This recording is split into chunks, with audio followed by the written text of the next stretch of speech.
class of 2003. After graduation from the Berkeley Institute, he traveled to Quito, Ecuador, where he spent a year as a Rotary exchange student. Upon returning to Bermuda, he received a full scholarship from the Bermuda Foundation for Insurance Studies, so he attended Bermuda College, where he completed 2 semesters of a business degree. He then decided to venture into the working world, where he spent time in the construction and the hospitality industry. After a few years of job hopping, he decided to pursue his lifelong dream of becoming a police officer. He therefore joined the Bermuda Police Service on April 16, 2007. Upon graduation from police training school, he received the Baton of Honor and the academic award. After 18 months in uniform, he became a detective and worked in both the criminal investigation and the serious crime unit. On the 11th of January, 2011, he was promoted to police sergeant, where he spent a year and a half as a uniformed supervisor. He is currently a detective sergeant of the Central Criminal Investigation Unit, where he is in charge of a team of 5 detectives. In his personal life, he recently got married to his high school sweetheart, Trott, and they are expecting their first child. In his spare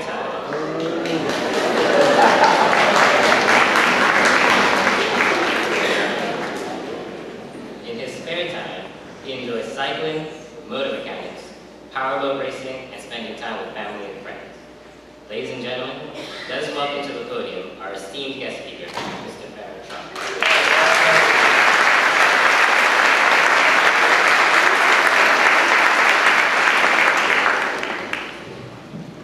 Good evening, everyone. Protocol has already been established. I just want to first of all say I'm not going to take long, so don't worry. I know that it's Thanksgiving, people's got a place to go. And that some people have to go digital to get in line for the food.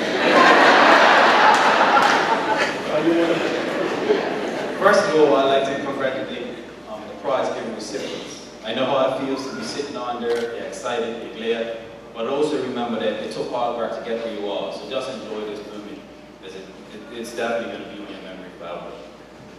Next, I want to just thank the parents.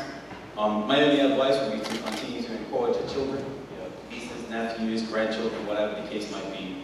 Because your encouragement, whether they like it or not, because I know they act like they don't like it, but they do. Even to this day, my mama and my daddy, my family, they still encourage me in everything that I do. So just continue to encourage them. They might not like it, but keep doing it. Also to the teachers, some of you guys were here when I was here, you might remember me. And to the rest of the teachers, everybody in general, just continue to work hard, and that your hard work and dedication definitely shows at the end of the day, because I'm a product of the Berkeley Institute's hard work.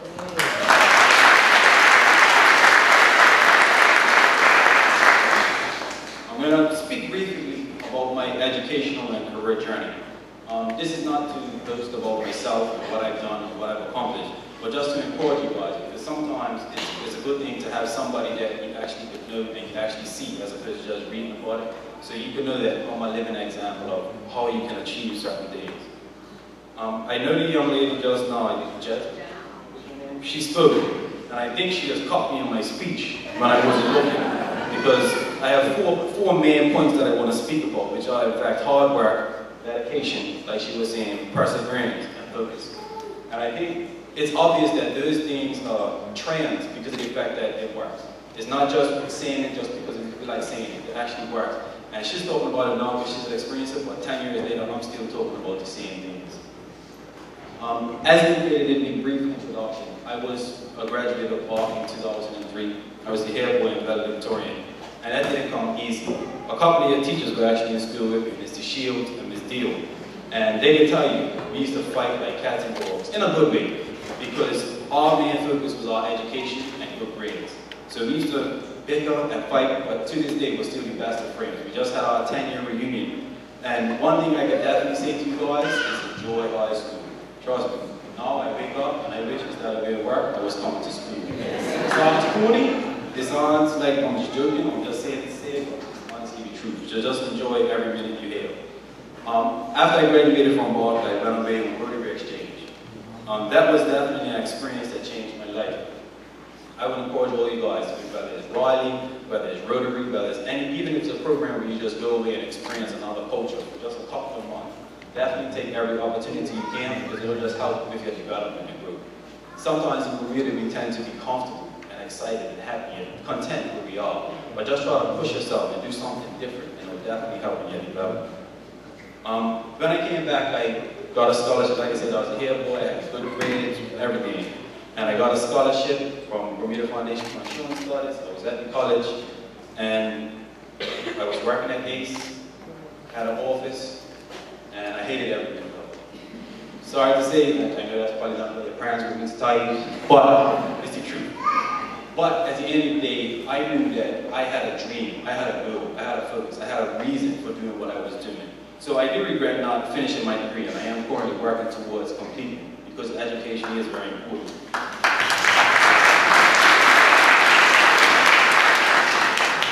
However, I decided that I needed to go and experience life for myself. So what I did, after some jaw popping, and after some things, and I would definitely say to you guys that don't be afraid of what anybody else is going to think about the decisions you make, as long as you're content with the decision you're making. When I say that, as soon as people heard of what I did, they said, "You're crazy, but you're never going to be successful. Why would you do that? What's wrong with you?" But I had to know within myself that I wanted to be successful doing something that I wanted to do. So a lot of times, try not to let other people's opinion of what you should and shouldn't do dictate what you do in your life. Yes, your parents are there to guide you. Yes, they're there to support you. But make sure if you're doing something, don't do it just to do it. Do it because you really and truly want to do it. As I said, so I left and I was just going around doing whatever. And then I realized that I wasn't fulfilling my full purpose and responsibility and my role in life. So I know a lot of times we suffer from peer pressure. I know how it is when you're young. As you get older, it's not as bad, but when you're young, it's really important. So one of the reasons I didn't become a police officer right after school was because of peer pressure. And because, yeah, you don't want to be the band. Yeah, you don't want to be the police. No, why are you going to do that? However, at some point, when I was about 20 or 21, I realized that the same guy saying that to me is not paying my bills. Is not helping me with my accomplishments in life. So I said, you know what, I'm going to join. I didn't tell anybody, nobody knew, not even my family, nobody. And from the day I joined, it's been the absolute best experience of my life. It's a decision that I wish I made earlier, but I enjoy it every day of my career. And I'm not just saying it, I'm not just saying what you guys want to hear, but I definitely do enjoy being a police officer. One of the things that's important to me is trying to make a difference in my community and in the lives of you guys in general. In general. So, once I became a police officer, I wasn't content with just being a regular police officer. I wasn't happy with that. I knew that at the end of the day, I had a goal in life, and my goal was to be as successful as I could be. So, when I first joined in the police, you have to be on probation for a period of 3 years. So basically, in those 3 years, that's when you decide whether or not you are going to be a policeman. You have to, prove a couple of things that you're able to do your job, that you're able to be a police officer. You have to reach certain competencies. And for the most part, most times people get promoted maybe after 7, 8, 7, 9 years after being in jail for a while. However, with me, I knew that I wasn't content with that. So as soon as I was able, I did my initial course. I came out, I was on Sprouting Hill, director of traffic in the rain, and I soon realized that I had an aptitude and I enjoyed doing what I was doing. So what I did, very early in my career, I became a detective. I was able to work on assaults, burglaries, and robberies, and then also at that same time is when we had a spike, unfortunately, in violence. So I was actually a member of the serious crime unit working on the attempted murders and stuff like that. And I realized that I continued to want to develop. So what I did, after 3 years, I got confirmed, and you're eligible now to take a sergeant exam. Historically, most people don't pass it the first time. There's all these portions to it, there's a lot of competition. However, I knew that, hey, this is what I wanted. So after 3 years, I passed all the promotion process and became a sergeant. I'm still the youngest sergeant in the police department.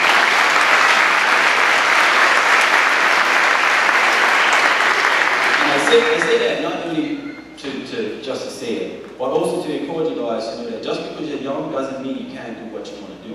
It doesn't matter what you want to do, right? The sky's the limit. If you want to be a football player, look at Makai Wells. He's out there playing football and he's making a big impact. He's making a big difference for his team, and I'm sure he's enjoying it. And it doesn't matter your age, it's just if you have drive and determination, if you want something really, really bad, you can get it no matter what. And also remember that learning never stops. Like I said, I'm a supervisor right now, and I'm 28, I'm a detective sergeant in the criminal investigation unit. And I'm actually supervising people that have been police officers for 28 years.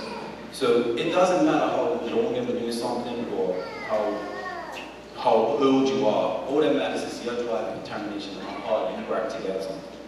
So what I would say to you guys is, also remember that learning never stops. Even this week, for the last 2 weeks, I've been on a supervisor's course, and I'm still learning as it goes. I was just last night, I was up till, after I wrote my speech, of course, because you guys come first. I was up to do homework. I was sitting in my bed at 10 o'clock at night doing my homework.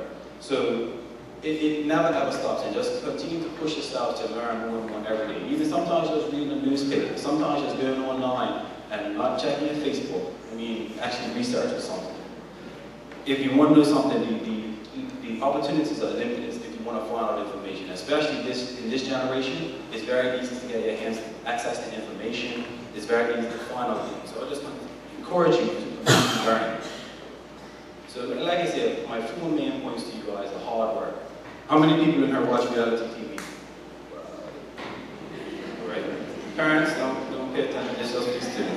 How many of you guys watch the Kardashians? To be honest, I hate that shit.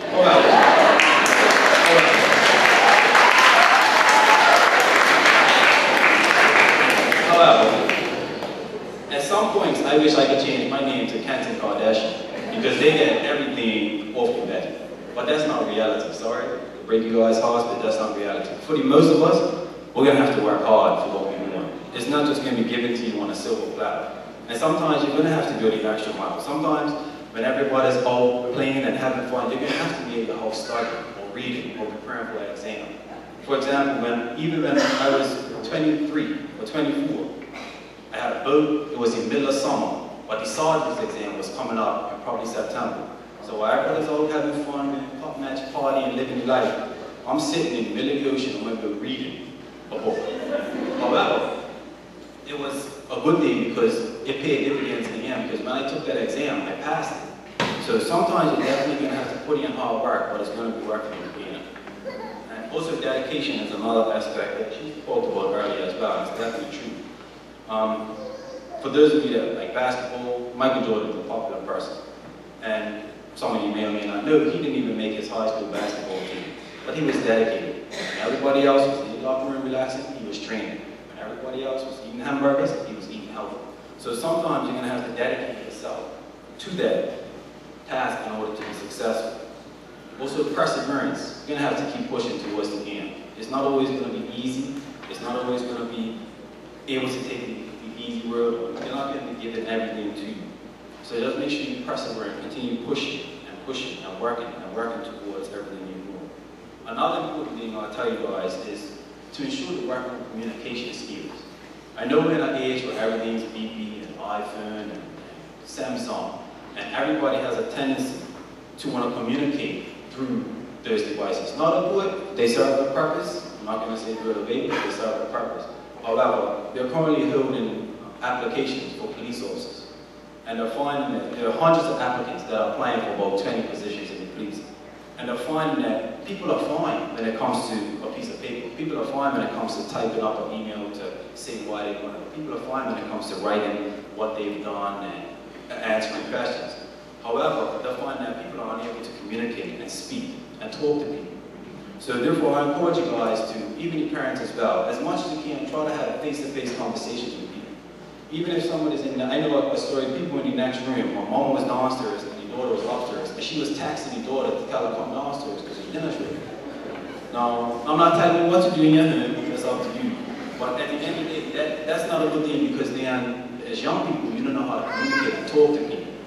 And also be careful with shorthand and abbreviations. It's useful, but it's useful to send a quick message. However, be careful with that, because even, as I was saying, on the application for police officers, people are writing essays, and instead of putting text, T-E-X-T, they're putting T-X-T. And instead of putting U, they're putting the letter U. Instead of spelling Y-U, they're putting the letter U. So just be careful with that, guys, and make sure you're using proper grammar. That's my speech. That's my rant. That's my rant. And also focus. It's very easy, like I said, to lose focus. Now, there's a difference between having a balance, like what she was talking about, and being focused on something. I definitely think there has to be a balance. I found one of the things I definitely missed out on in my high school career. I used to play basketball, I used to play football, but then I was so focused on my schoolwork, and I was so focused on trying to be the best and get the highest grades, that I lacked in a lot of those sports. I gave up a lot of those. I play them now, mind you. But I lacked a lot of sports. So make sure you guys find a balance. And you have to find an outlet, because if you're constantly working, you're going to find that you're going to push yourself a little too much, and that you're going to be too focused on something and not have any outlet. So make sure you guys find an outlet, whether it's cycling, whether it's running, whether it's swimming, whether it's football, whatever the case may be. Make sure you guys find a balance, but make sure to keep your focus on your end goal. Because at the end of the day, it is very important to keep your eye on the prize. I want you guys to always remember that. That's the motto for this particular prize giving. Just keep your eye on the prize, and don't forget your breastplate for them.